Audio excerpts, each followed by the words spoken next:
আসসালামু আলাইকুম। Hello guys, সবাই কেমন আছেন? আশা করি সবাই ভালো আছেন। আজকে আমি আর মদিনা রেডি হয়ে গেছি, দেখতে পাচ্ছেন তাই না? কিছু বলো।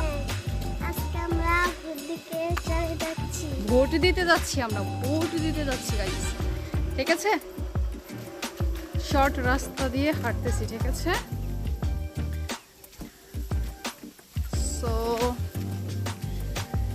আমি ভোট দিতে যাব আর তোমাদের সাথে শেয়ার করব না, এমনটা তো হয় না, তাই না? হ্যাঁ, সেজন্য শেয়ার করা। ঠিক আছে, আর কারা কারা যাবে? এতে তাড়াতাড়ি মামি চল। যাবেন না? আমি রেডি। দেরি হবো নাকি গাইস?